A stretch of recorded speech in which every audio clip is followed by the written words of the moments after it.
খাবার প্রতিদিনের পক্ষ থেকে আপনাদের জানাচ্ছি অনেক অনেক শুভেচ্ছা।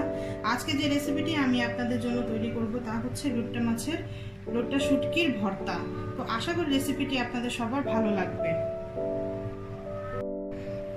আমি একটি বাটিতে প্রায় মাঝারি সাইজের 6টার মতো লোট্টা শুটকিকে এভাবে কেটে এরকম ছোট ছোট পিস করে নিয়েছি। কাঁটাগুলো সাইড থেকে ফেলে দিয়েছি।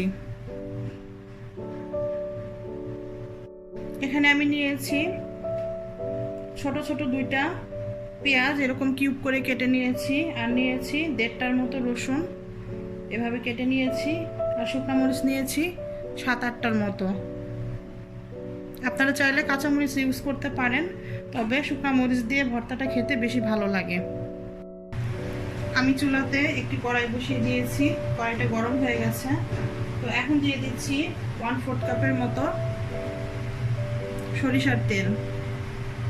ভর্তা বানানোর সময় চেষ্টা করবেন ভালো সরিষার তেলটা নেওয়ার জন্য। এখন চুলার আঁচটা আমি মিডিয়াম করে দিচ্ছি।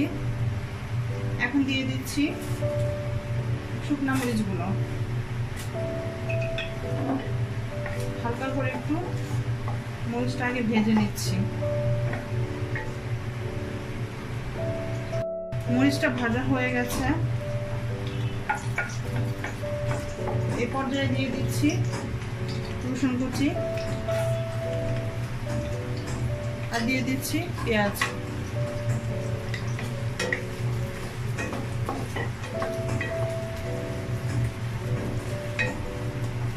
এখন সামান্য একটু লাল করে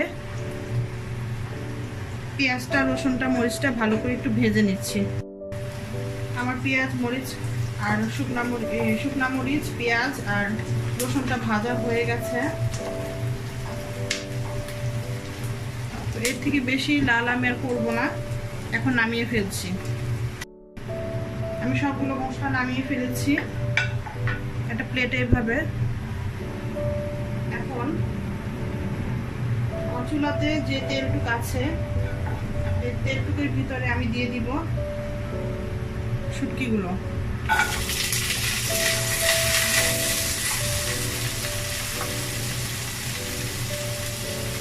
দিয়ে দিচ্ছি সামান্য একটু লবণ,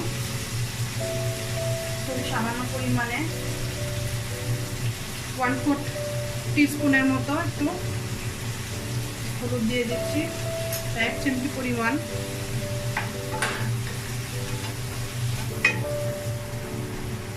সামান্য একটু ভেজে নিচ্ছি শুটকিগুলা এই তেলটার ভিতরেই। আমার শুটকিগুলো সব ভাজা হয়ে গেছে। চুলার আঁচটা একদম লো করে দিয়েছি, ধোয়া উঠছে। আমি দিয়ে দিচ্ছি এই পর্যায়ে 1/2 কাপেরও কম পানি, খুবই সামান্য পানি, মাখো মাখো পানি। তো এখন আমি এই পর্যায়ে ঢাকনা দিয়ে ঢেকে মিডিয়াম আঁচে কিছুক্ষণ রেখে দিচ্ছি শুটকিটা। পানিটা শুকিয়ে গেলে তারপর আমি নামিয়ে ফেলবো শুটকিটা। পানিটা দেওয়ার কারণ হচ্ছে শুটকিটা যেন ড্রাই না হয়ে যায়, আর খুব সহজেই ভিতরে কাঁচাও যেন না থাকে, খুব সহজে যেন ভিতরে একটু সিদ্ধ হয়ে যায়। আমার শুটকিটা হয়ে গেছে।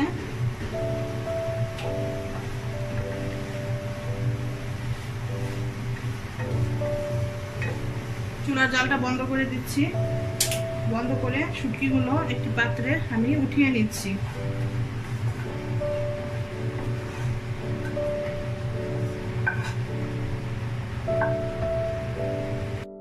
আমি ভর্তাগুলো এখন একটি ব্লেন্ডার জগে দিয়ে ব্লেন্ড করে নিব। আপনারা চাইলে পাটাতে বেটে নিতে পারেন।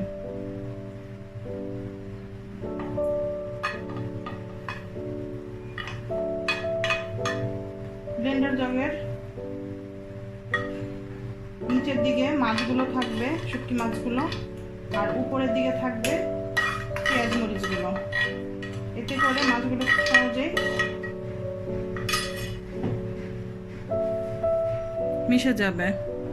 আমার ভর্তাটা ব্লেন্ড করা হয়ে গেছে ফ্রেন্ডস, দেখেন এরকম হয়েছে। ভর্তাটা ব্লেন্ড করার সময় আপনারা পানিটা দিবেন না, চেষ্টা করবেন পানিটা না দেওয়ার জন্য।